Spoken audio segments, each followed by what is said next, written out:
Dime, seguimos con... Sí, ahora ya podemos poner el vídeo de Tony Goritz, que por cierto habrías de poner su nombre para que la gente pues pueda encontrar que hay una réplica. Y él aparece como Tony Goritz en colaboración con unas ranas baneadas.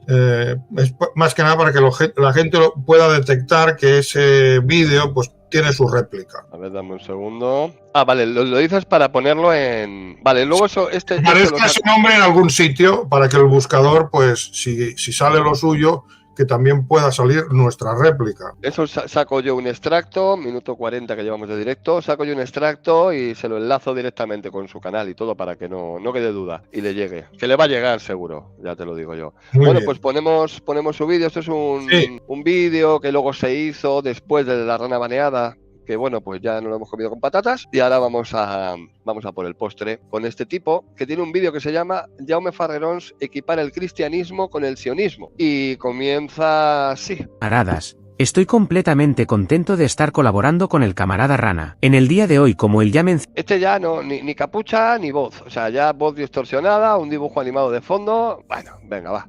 Vamos a aprender gracias a esto. Sí. Bueno, gracias a ti contestando a este, mejor dicho. No estaremos desmintiendo a Jaume Farrerons, un nazbol oculto que suelta barbaridades sobre la cuestión religiosa del nacionalsocialismo y la Biblia. Por mi parte me enfocaré un poco más en la cuestión bíblica. Agradezco al camarada Anfibio por esta colaboración que llevábamos preparando desde hace mucho tiempo, pero por factores externos no se ha podido realizar. Bien, por mi parte comenzaremos analizando esta sección en donde el buen amigo Jaume habla de la relación entre comillas del sionismo y el cristianismo. La mayoría de los cristianos he podido comprobar que desconocen el contenido de la Biblia y por eso cuando les hablas de la conexión entre sionismo y cristianismo no la entienden. Explicar que el sionismo es una secularización política de los contenidos míticos de la Biblia se convierte para ellos en una frase opaca. Bueno, desde aquí vemos que este hombre empieza mal.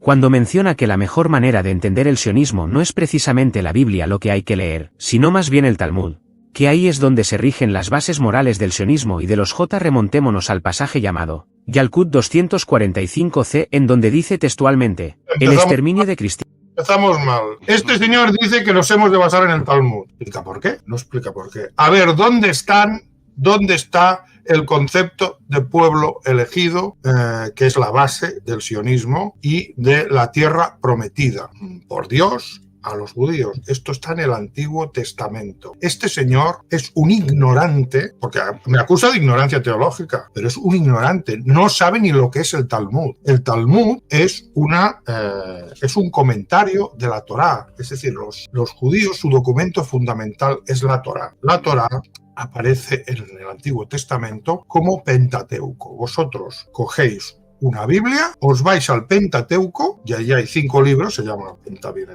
en griego, significa 5, y ahí hay 5 libros. Y eso es la Torá, y es el documento fundamental de la ley judía, que está dada por Dios a Moisés. Lo vimos. Entonces, ¿qué es el Talmud? Os lo voy a explicar con un ejemplo. Básicamente, el judaísmo es un sistema normativo de prohibiciones. Tienen hasta 613 normas. Entonces, todas esas prohibiciones remiten a la ley que les dio Dios, supuestamente a Moisés, ¿no? ¿Qué ocurre? Que podemos analizar el judaísmo como un sistema normativo. Por ejemplo, ¿cómo es el sistema normativo español? Tenemos una ley suprema, que es la Constitución. Luego vienen las leyes orgánicas, que tienen que casar, por eso hay tribunales de casación, es el Tribunal Constitucional. Las leyes orgánicas tienen un rango inferior porque una ley orgánica que no se case con la Constitución no abolen la Constitución, abolen la ley orgánica.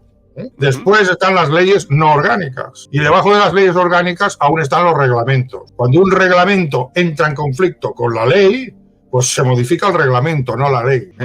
Entonces, ¿qué es un reglamento? A ver, en una norma constitucional, que son unos determinados artículos, no puedes meter todos los detalles que implican una legislación.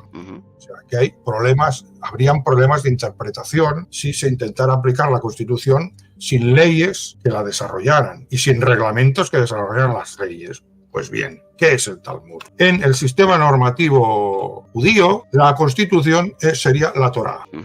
Torá sería, y esos 5 libros del Pentateuco, sería el documento fundamental. Luego es el Tanaj, incluye otros libros, pero todo remite al Pentateuco, que es el Pentateuco en el Antiguo Testamento, la Torá. ¿Qué ocurre? Los rabinos, cuando tienen que aplicar esas normas generales, digamos constitucionales, o esa norma fundamental, aparecen dudas sobre si en sábado pueden curar a un enfermo, porque el sábado prohíbe trabajar. Os pongo un ejemplo, ¿no? Y entonces, como notas, por decirlo así, a pie de página de la norma fundamental, que es la Torá, van apareciendo comentarios que explican casos concretos y que dicen cómo se ha de interpretar la norma. Pues bien, el Talmud es eso. El Talmud es eso. Serían como las leyes orgánicas respecto a la Constitución. No pueden entrar en conflicto con la Torá. No pueden. Si un precepto del Talmud entra en conflicto con la Torá, se impone la Torá. Entonces, ¿cómo me va a decir este señor que el sionismo se basa en el Talmud si el Talmud no es más que comentarios de la Torá? Es que no tiene sentido. Entonces, ¿por qué quieren basarse en el Talmud? Porque les molesta la Torá. ¿Y por qué les molesta la Torá?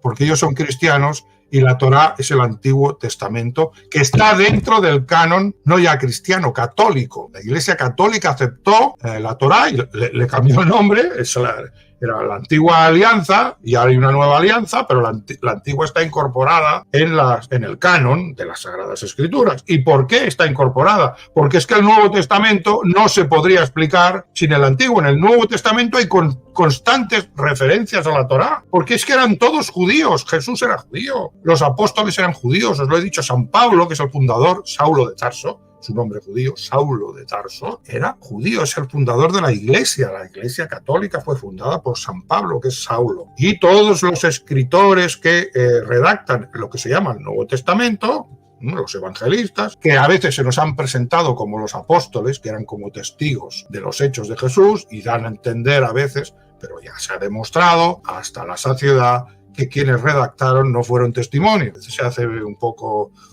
no eran testimonios porque son escritos muy posteriores en el tiempo. Había una tradición oral, no lo niego, y a partir de esa tradición oral se escribió el Nuevo Testamento. Pero el problema fundamental aquí es que todo lo que dice el Nuevo Testamento se está remitiendo constantemente al Antiguo, como cumplimiento, por ejemplo, de profecías que están en el Antiguo. Entonces era imposible que la Iglesia Católica, como pidió Marción, o sea, hubo una herejía marcionista que pedía que el canon se limitara al Nuevo Testamento, pero era imposible. La herejía marcionista fue abortada por la Iglesia. El marcionismo rechazaba el judaísmo y decía, ¿cómo vais a meternos esto? Esto es judaísmo puro. No puede ser, pero la Iglesia persiguió a la herejía marcionista porque se dio cuenta que era imposible sostener el Nuevo Testamento sin el Antiguo, porque las referencias a los profetas, por ejemplo, son constantes. Os voy a mostrar. El Nuevo Testamento no está reconocido por los judíos. Los judíos. Los judíos reconocen a Jesús como profeta. Lo que no reconocen... Igual que los musulmanes, también. Sí, también lo reconocen los musulmanes. Entonces, lo que no reconocen los judíos es que Jesús sea el Mesías, y mucho menos que sea el Hijo de Dios. O sea, para ellos la blasfemia máxima es decir que un hombre encarnado pueda ser hijo de Dios. Esto no lo entienden. Para los judíos la trascendencia de Dios es absoluta. Entonces esto de hablar de un hijo que se encarna, que luego muere, todo esto, para ellos no puede ser. Pero es que tampoco lo aceptan como Mesías. Ahora sí lo reconocen como profeta. Y es cierto que cuando, digamos, el cristianismo, que era en principio una secta judía, y lo que hoy llamamos judaísmo, que es otra secta judía porque había más, pero es que las otras desaparecieron. Nosotros pensamos que el judaísmo, tal como lo vemos hoy, es el judaísmo y ya está. Pero no, era la secta de los fariseos. Lo que se llama hoy judaísmo es el judaísmo rabínico, y que empieza precisamente cuando el Imperio Romano, aplastando las rebeliones judías, termina destruyendo el templo, y Jerusalén pasa a llamarse Aelia Capitolina, y se montan templos paganos, y lo que queda del judaísmo tiene dos direcciones. Los fariseos, que a partir de ahora van a ser los judíos, pero eran solo una secta, y luego la otra, la rama, que es la rama cristiana, que eran en principio los nazarenos, o judeocristianos se les llamaba, y que van a ser el cristianismo. Son dos sectas judías, las otras han desaparecido. O sea que tenemos dos sectas judías que se pelean, la de los fariseos y la de los nazarenos, o judeocristiano. Y también es cierto que hay un momento en la historia del cristianismo que, claro, los primeros cristianos surgen de las sinagogas. Digamos que el judaísmo se dispersa, hay una diáspora, se llama así, son de alguna manera, después de sus rebeliones, ya tenían cierta diáspora porque eran comerciantes, pero hay como una diáspora y entonces hay sinagogas por todo el Mediterráneo. Y el punto de partida del cristianismo son siempre las sinagogas, o sea, y para los paganos, los judíos y los cristianos no los distinguían. Digan que había un judío que se llamaba Cresto, de esto hay documentos, y lo poco que sabemos de histórico, porque lo que dice el Nuevo Testamento sobre Jesús no lo toméis como documento histórico, porque eso es propaganda religiosa. Hay una base histórica mínima, y lo mínimo, lo que se puede comprobar, un historiador puede comprobar con métodos científicos de la historiografía, cruzando fuentes, lo único que queda de Jesucristo es que era un rebelde al Imperio Romano, un nacionalista judío, que fue condenado por los romanos por sedición. Todo lo que se añade ahí, eso no está comprobado y es básicamente propaganda religiosa. Jesús empieza siendo esto, sí que tenía un cierto toque de la secta de los esenios que le venía de San Juan Bautista, o sea que aparte de ser un rebelde, una especie de celota, pues sí que tenía cierta ideología, eso no se puede negar, seguramente le viene de San Juan Bautista, ¿no? Cuya ideología pues conduce un poco a la secta de los esenios, que era otra secta judía. Pero luego, este celota, pues sus seguidores van convirtiéndolo en un mito y van añadiendo a esa figura inicial, que es la histórica, van añadiendo como las capas de una cebolla. Primero se convierte en un taumaturgo que hace milagros, cura a los enfermos. Luego añaden lo elevan a la categoría de profeta, que es más, y ya las generaciones más alejadas lo convierten en el Mesías esperado por los judíos, que tenía que ser rey de Israel. Por eso cuando lo veis en el Calvario, le ponen aquí rey de la los corona. judíos. Sí, la corona, y pone rey de los judíos, que como una burla, ¿no? Ya el último escalón, ya por encima de Mesías, es el Hijo de Dios. O sea que tenemos como varias capas de la cebolla. El núcleo, que es cierto, que es celota. Después, la primera capa de la cebolla, taumaturgo que hace milagros. A partir de aquí ya empiezan las fábulas judías, porque el judaísmo es esencialmente fabulador. Por encima de la capa del taumaturgo, el profeta. Ya lo elevan al mismo nivel pues, que otros profetas. Eso es una gran elevación de rango. Después ya pasa a Mesías, ya finalmente Hijo de Dios. Claro, cuando llega a Mesías, Hijo de Dios, los judíos, digamos, ortodoxos, dicen, hey, ¿qué os habéis tomado? ¿Qué tomáis? Y sí, pues, a ver, son diferencias intersectarias. Tú puedes compartir la matriz cultural y de valores de una religión, pero pueden haber dos sectas dentro de esa misma matriz cultural que se puede beber vino o no se puede beber vino, o carne. ¿Te puedes casar, el cura se puede casar o no se puede casar, etcétera, etcétera. Pero no el árbol que no nos deje ver el bosque. O sea, que porque estén peleados, incluso llegan a matarse, cuidado, por si se puede beber vino o no, por poner un ejemplo, no digo que eso sea histórico, os lo pongo como ejemplo. O por comer carne, ¿no? Comer carne, los judíos no comen carne, los cristianos sí.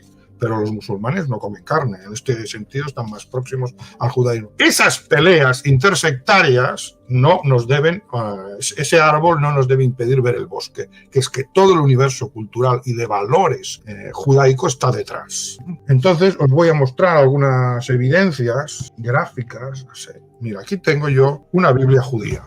Te pongo en pantalla a ti solo. Sí, esto es una Biblia judía. Y pone la Biblia, ¿lo podéis ver? Bueno, esto se empieza a leer por detrás, porque a diferencia, ellos no leen a la primera página, van a la última y van de delante a atrás. O sea que esto es una Biblia judía. Y aquí tenéis el texto en hebreo. No sé si se ve, veréis que hay un texto en hebreo y el texto, y vamos de detrás hacia adelante. Esto es una Biblia judía, os digo la editorial Sinaí, Tel Aviv, Israel. Y pone la Biblia, hebreo-español, versión castellana conforme a la tradición judía por Moisés Katznelson. Nueva edición revisada, ¿vale? Que nos vamos al índice, hay 2 tomos, son 2 tomos. Y si nos vamos al índice, ¿qué encontramos? ¿Qué encontramos en el índice? Pues lo voy a leer. Pentateuco, y pone al lado Torah. Génesis, que ellos le llaman Bereshit. Éxodo, que ellos le llaman Shemot. Levítico, que ellos le llaman Vaidikra, números, que ellos llaman Bamidbar, y Deuteronomio. De lo poco que me aprendí cuando iba a religión eran los 5 primeros capítulos, voy a decirlo así. Y si aquí seguimos, no os lo voy a leer todo para no cansaros, cogéis una Biblia cristiana, os vais al Antiguo Testamento y aparece prácticamente lo mismo. Toda la Biblia judía está en la Biblia cristiana. Lo que pasa que es que la Biblia católica, la católica, añade 7 libros más. Dirás, esos libros que son germánicos y entonces ya somos diferentes. No, son también libros judíos. Joder. Pero que el judaísmo no los admite en el canon y el catolicismo sí. O sea, que el Antiguo Testamento es el Tanaj en conjunto, porque la Torá es el Pentateuco. Pero luego el resto de los libros, pues Jueces, Samuel, Isaías, pues ya son, el Tanaj incluye lo que se llama, o sea, la Torá, incluye Torá, profetas y escritos. Y ahí está todo el Antiguo Testamento. Eso se llama Tanaj, o sea, en conjunto es el Tanaj. Pero el documento fundamental, eso no lo olvidéis, es la Torá. Porque es la ley de Dios, dada a Moisés. Y ahora acordaos del libro del pintor austríaco que dice el bolchevismo de Moisés a Lenin. De Moisés, incluye a Moisés e incluye la ley judía, que está aceptada, incorporada al canon cristiano, a la Biblia cristiana. Entonces, a ver, estos comentarios que hemos dicho antes hemos explicado que el Talmud son comentarios. ¿A qué? Pues a la Torá y en general al Tanaj.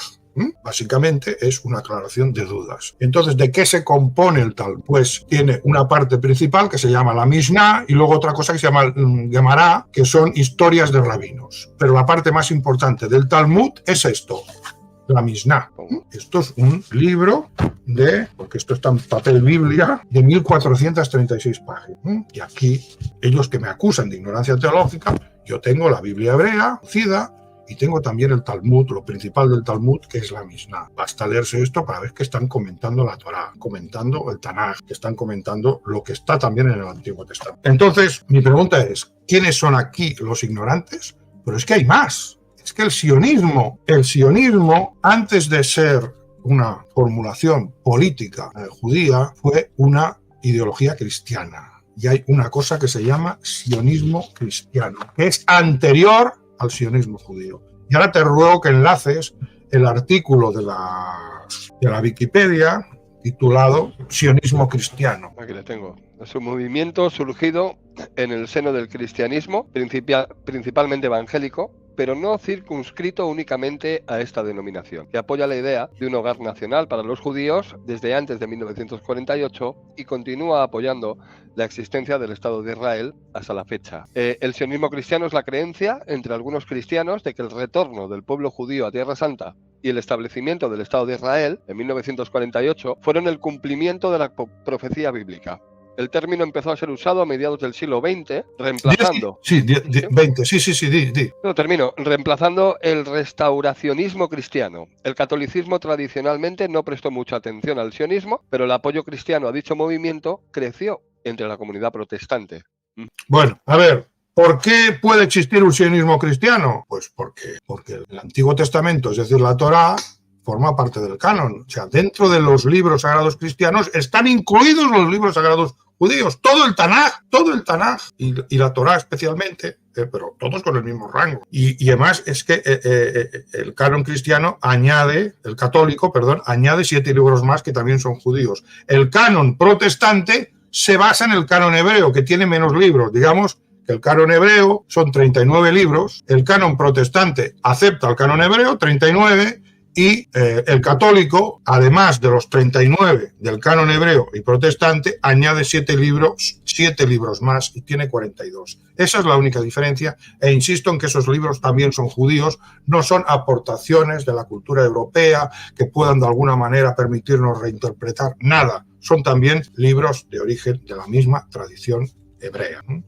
Y claro, si tú, que eres católico, tienes dentro de tu canon lo que sirve de base al sionismo cristiano, aunque esa línea se haya desarrollado, como dice aquí muy bien, en el ámbito protestante, tú tienes metido dentro el fundamento del sionismo, que es el Antiguo Testamento, que es lo que niega Tony Gori, que dice que sabe mucho, pero que no tiene ni idea, porque lo que está diciendo no tiene ni pies ni cabeza, un Talmud sin Torah, o sea, un Talmud que se comenta a sí mismo. Es que no tiene sentido, porque es que no sabe, es tan ignorante la rana que no sabe lo que es el Talmud, porque es que no se lo ha leído, que es lo primero que hay que hacer, ¿eh? Y el ignorante soy yo, ¿no? Que llevo trajinando con estos libros desde hace décadas.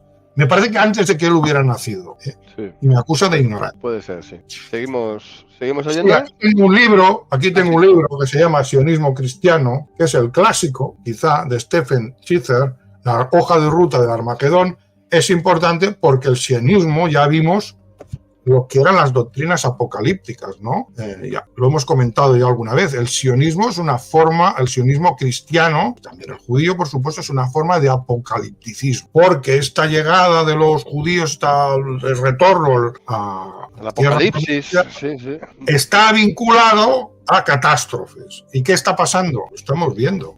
La oligarquía bíblica está fabricando esas catástrofes, está creando la ambientación apocalíptica. Y acordaos, cuando hablamos de los orígenes del antifascismo, de dónde procedía el apocalipticismo, leímos fragmentos de este libro, que por cierto está escrito por un judío, en pos del milenio, revolucionarios, milenaristas, anarquistas, místicos en la Edad Media. Y esto era lo que inspiraba, como demostraremos pronto, era lo que inspiraba al leninismo y le venía sobre todo de Trotsky. Trotsky era el brazo derecho de Lenin. Y lo que aplican en Rusia es un apocalipticismo que tiene antecedentes en la Edad Media. Es una catástrofe que hará pues que todo el mundo deje de ser pues como es y sea el reino de Dios y sea muy bonito, pero va precedido de una catástrofe. Claro, con que la utopía no se realiza, porque lo que es el comunismo es la secularización de este milenarismo apocalíptico, se convierte en doctrina política, igual que se ha convertido en doctrina política la idea veterotestamentaria del pueblo elegido, y eso es el sionismo.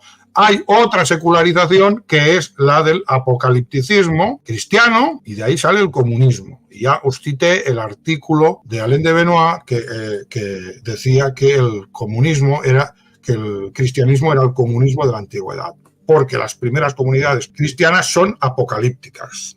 Todo esto nos da una idea de lo que tienen en la cabeza esta oligarquía cuando, por ejemplo, un Milei está destrozando la Argentina. Estamos en el mismo plano que cuando Lenin destrozó Rusia, porque el bolchevismo fue destrozar Rusia. Y ambos tienen un objetivo final, porque a veces nos olvidamos, con que fue un régimen totalitario, que el objetivo final del comunismo es la abolición del Estado, ¿no? O sea, es un mundo sin Estado, gobernado. Lo mismo que ha dicho Milei. Efectivamente.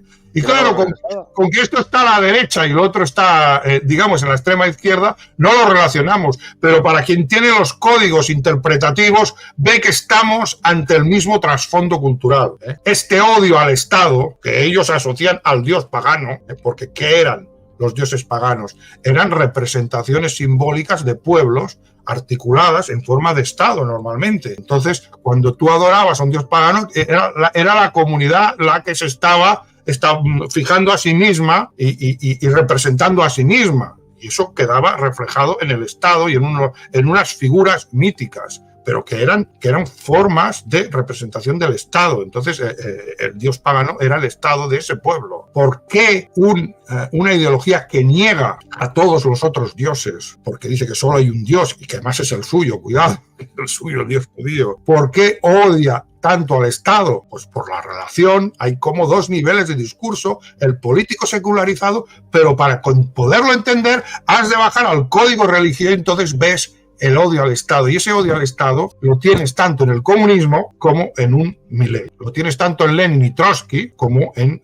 todo lo que es el neoliberalismo antiestatalista, que al mismo tiempo vemos que está vinculado al cristianismo y al judaísmo. Además, hasta hace bien poco, bueno, el Islam todavía sigue siendo ¿cómo decirlo? Un organismo supranacional, ¿no? O se quiere imponer, pero el catolicismo lo ha sido hasta hace poco. La Iglesia estaba no por encima del Estado, yo creo que sí, pero mano a mano. De ahí la frase: con la Iglesia hemos topado, ¿no? La Iglesia siempre era la que mandaba. Antes de hablar con el alcalde, hablabas con el cura en los pueblos. O sea que siempre ha estado querido estar por encima de... Efectivamente. Efectivamente. Y este problema se remonta a la Edad Media. Si queréis mirar, buscad las luchas entre güelfos y gibelinos, en los que eran partidarios de la autoridad del Papa y los que eran partidarios de la autoridad del emperador. Aquí tenemos las dos tradiciones, la tradición pagana y la tradición judeocristiana enfrentados, pero claro, traducido en formas políticas. Pero es que ese enfrentamiento es entre las dos fuentes de autoridad. Y para los güelfos evidentemente era la Iglesia lo debía gobernar todo, pero gobierno político, o sea, como la Sharia entre los musulmanes, una ley religiosa, pero que domina toda la vida de las personas.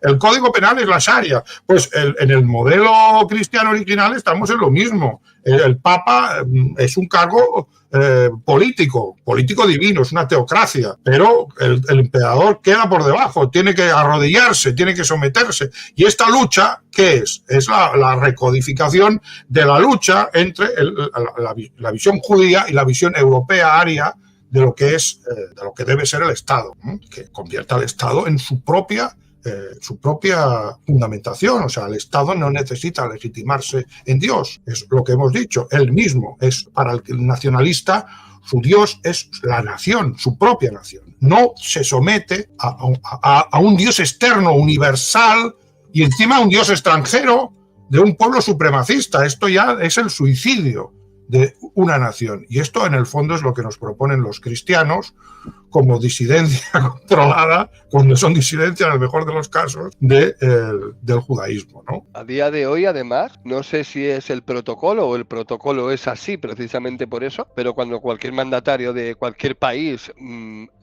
le da audiencia al Papa, todos se inclinan, besan el anillo. No sé si esa simbología tiene que ver con lo que estamos hablando, pero sí, aparentemente sigue estando como en un plano superior a la política, ¿no? Sí, todo ser humano que se presenta delante del Papa, aunque sea el presidente de los Estados Unidos, se arrodilla y besa su anillo. Sí, todo procede de lo mismo, de la idea de que en el final de los tiempos viviremos en un paraíso y será gobernado por Dios. O sea, no habrá Estado. Y esa es la inspiración, y será un paraíso. Lo tenéis en los Testigos de Jehová. Si miráis los folletos que os dan, se ven pues ahí unas personas que están como de picnic y se acercan los leones y les lamen. O sea, todo es pacífico, todo es maravilloso, es un paraíso, ¿no?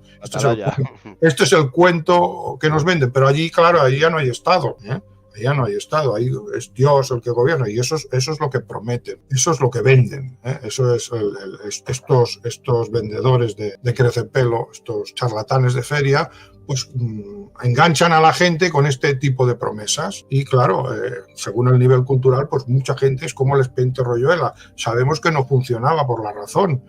Ahí nadie pensaba. Pues digamos, el epítome de este tipo de mecanismo mental lo tenemos pues en estas promesas de la vida eterna en el paraíso, y los islámicos, pues cuando se autoinmolan, pues ellos creen que van al cielo. Luego miras cómo es el cielo y es como un hotel, que hay unas suríes muy guapas y unos licores especiales. Bueno, ves que es como un hotel.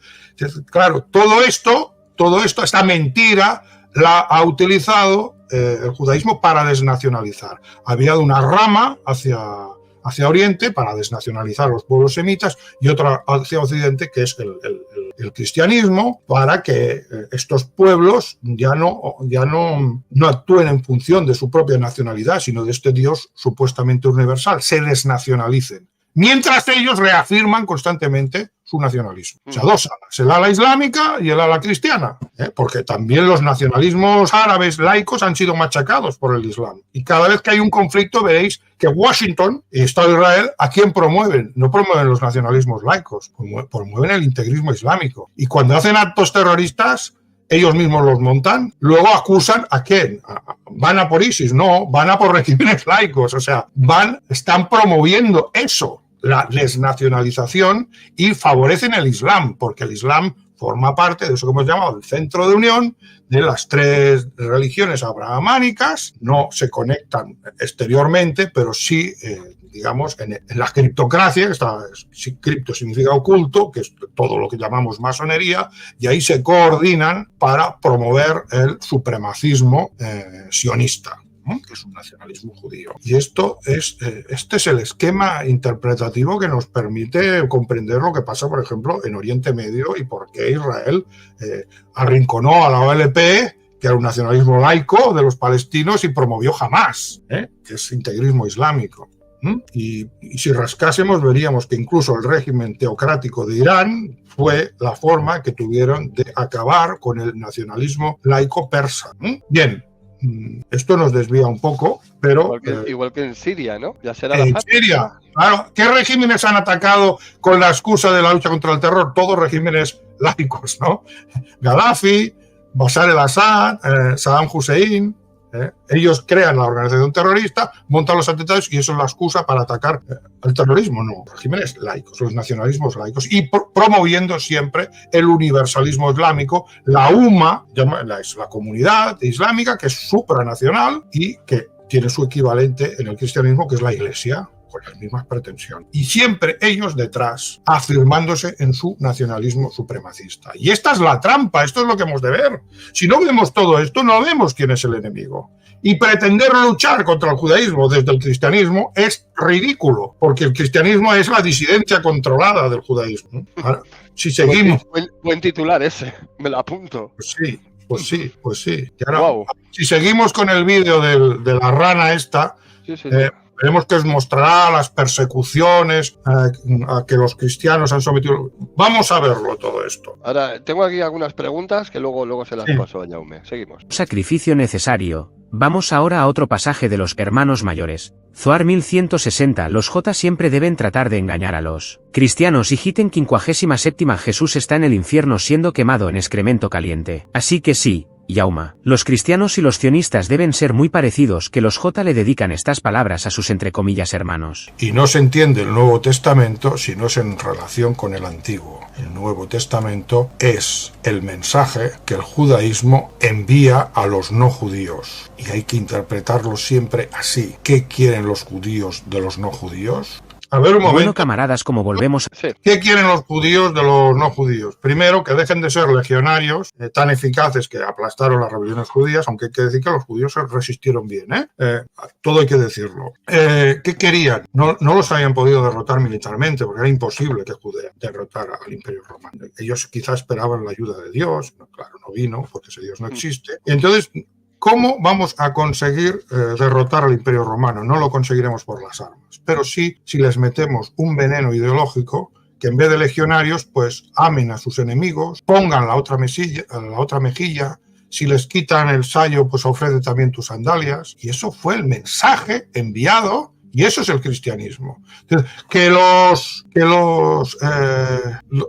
judaísmo rabínico tiene esos preceptos de desprecio del cristianismo. ¿Y qué incompatibilidad hay? Claro que los tienen.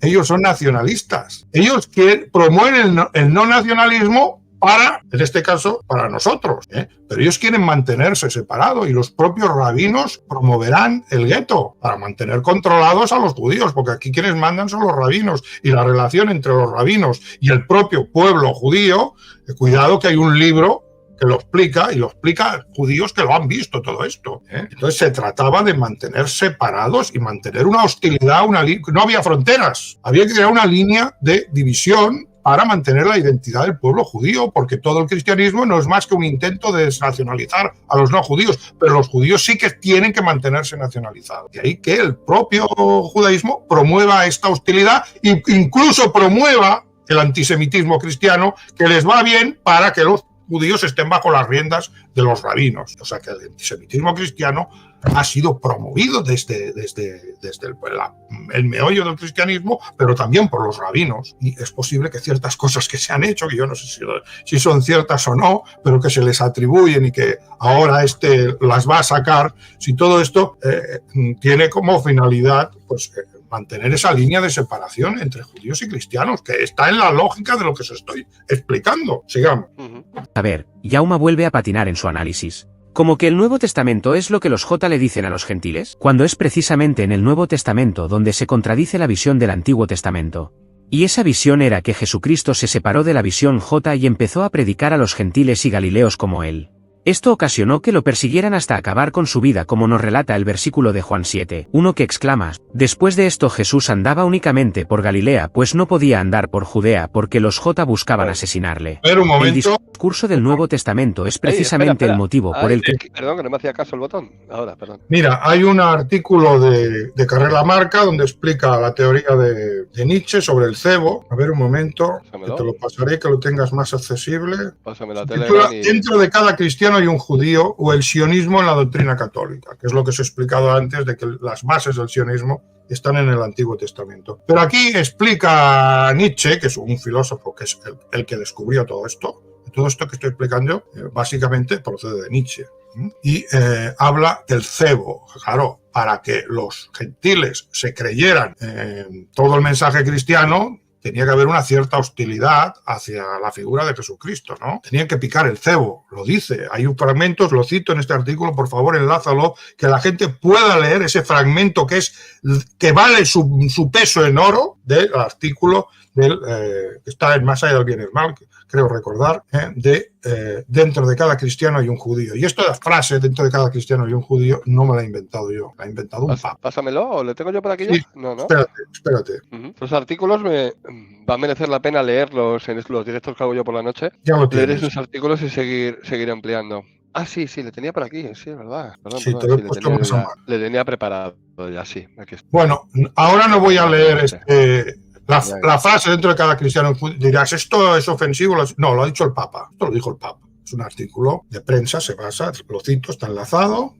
Y aquí encontraréis el fragmento de Nietzsche. También hay un fragmento de Marx, porque Marx es uno de los que cuestionaron todo esto. Reivindicaba la cultura griega, pero desgraciadamente Marx, a pesar de que intentó romper con el judaísmo, no pudo romper del todo, y todo lo que se le coló, por decirlo así, fue a parar a Lenin y a Trotsky, que fueron los que, de alguna manera, convirtieron el socialismo en comunismo, que de ahí viene la ruina de las opciones de izquierdas, ¿no? El comunismo, que fue una auténtica barbaridad. Aquí os pongo una cosa de humor. Aquí tenéis el fragmento de Marx, creo que es, y luego más abajo tenéis el de Nietzsche. Recordemos que Mussolini, fundador del fascismo, procede del marxismo.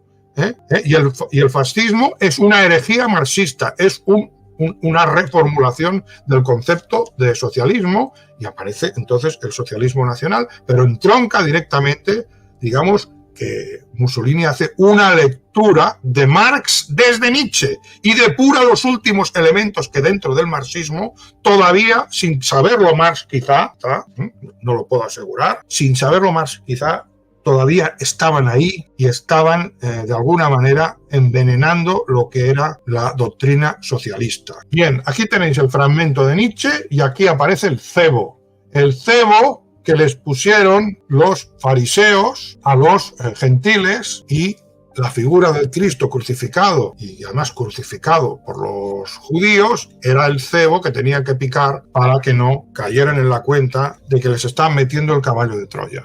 Por lo tanto, todo lo que dice este señor, Tony Goritz, se explica dentro de lo que es el caballo de Troya. Es la primera etapa del plan Kalergi. Es la primera fase. Primero nos tenemos que envenenar con ideas antinacionales. Solo así se puede aplicar en la última etapa ya, cuando este pueblo ha sido completamente debilitado por las prédicas cristianas y luego progresistas, que son su secularización, porque la formulación que nos llega ahora ya es secularizada y es lo que se entiende por progresismo. Solo cuando se ha empapado todo el tejido social de estos valores antinacionales, ya se puede pasar a la última fase, que es el plan Kalergi. Vamos entre un plan que en realidad tiene 2000 años de antigüedad. Esto lo descubrió Nietzsche. Bien. Estoy asimilando y encajando las piezas del puzzle que tenía por ahí sueltas. De ahí esa insistencia en que, pues eso, en que los países no valen nada, en ese desprestigio de la política también, ¿no? Esa degradación de la política tan acelerada. Es decir, pero bueno, ¿por qué tenemos que tener unos políticos tan inútiles, tan payasos, ¿no? La expresión. Y ahora es más exagerado todavía. Es decir, para que la gente deteste la política, deteste al Estado, y se agarren a una religión y acabemos a hostias entre los de una religión y los de otra. Empiezas a defender. Por eso yo siempre he pensado, esto es algo que yo he llevado muy dentro, digo, si ellos lo que quieren es que haya una guerra religiosa, yo no me puedo aferrar a ninguna de ellas, porque al final es lo que quieren. En este caso, en mi caso sería el catolicismo, ¿no? No, venga, me voy a aferrar al catolicismo, no estoy renegando del catolicismo, no estoy atacando a los católicos, no estoy atacando a nadie, como hemos dicho al principio del directo, son las ideas. Pero claro, yo pensaba eso, digo, si lo que quieren es eso, yo no me puedo aferrar a un bando, no voy a renegar de él tampoco, pero no puedo utilizar eso como argumento y como salvación cuando es eso lo que quieren ellos. Claro, ahora encaja todo. Perdón, se me están encendiendo un par de bombillas por ahí por la cabeza y estoy empezando a unir piezas. Bueno, si os leéis el artículo de la Wikipedia sobre el sionismo cristiano, ya veréis que basta un artículo de la Wikipedia para refutar a Tony Goritz, porque ya se ve de dónde surge el sionismo, y surge del meollo de la doctrina cristiana. Aunque la Iglesia no lo haya desarrollado, los gérmenes, por decirlo así, están ya ahí. Lo que se llama, en catalán la llavor, ahora no me sale, las semillas. Las semillas no crecen bajo la Iglesia Católica, es cierto, porque la Iglesia Católica, ¿qué está haciendo? Está tapando constantemente la lectura directa de la Biblia. Y ellos, sobre esta ignorancia de lo que son las Sagradas Escrituras, que es la auténtica base del cristianismo, ellos fabrican una cosa que se llama doctrina católica, doctrina de la Iglesia, y durante siglos ocultan la verdad a sus fieles. Pero con la Reforma protestante, que acaba con la figura del sacerdote como intermediario entre Dios y el fiel puede leer directamente la palabra de Dios, sola escritura, solo con la escritura es suficiente. Esto lo tenéis en el artículo Sionismo Cristiano. La Iglesia ya no puede ocultar esas semillas del sionismo, y lo que se llama el ayornamiento, cuando ya por fin hasta los fieles católicos pueden leer la Biblia y ver que todo aquello es judío. El cristianismo se ha ido desarrollando al margen de la Iglesia, se ha ido desarrollando y ha ido empapando el tejado, pero eso ya no lo ha hecho la Iglesia Católica. Es al final la Iglesia Católica la que tiene que practicar lo que se llama el ayornamiento, su adaptación ¿a qué? Al desarrollo de la propia dinámica del cristianismo, que ha rebasado con amplitud lo que fue la carcasa, el huevo, donde creció el sionismo, ¿no? Que rompió en un momento dado la carcasa con la Reforma, y a partir de ahí se expandió al margen de la Iglesia, transformó completamente la sociedad europea, y esa sociedad europea, con ya los valores cristianos secularizados incluso en forma de progresismo, donde se tiene que ayornar la Iglesia, y aparecen estos papas progresistas que se reconocen en el progresismo, se reconocen,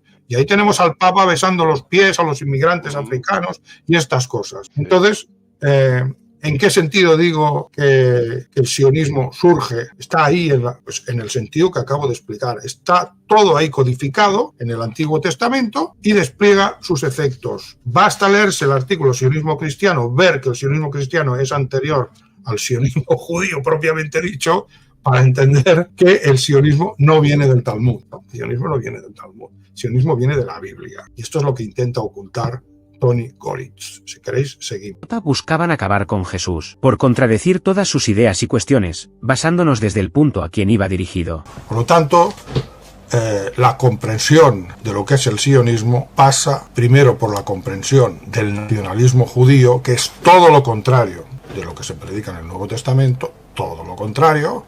Para los judíos, nacionalismo; para los gentiles, no nacionalismo. Bueno, amigos, como vemos aquí, el amigo Jaume parece estar contradiciéndose en sus posiciones. Primero decía que el Nuevo Testamento es la voz del J para el gentil, y ahora dice que ese mismo Nuevo Testamento es todo lo contrario a lo que se predica en el sionismo. Este tío es un poco cortito, no lo ha entendido.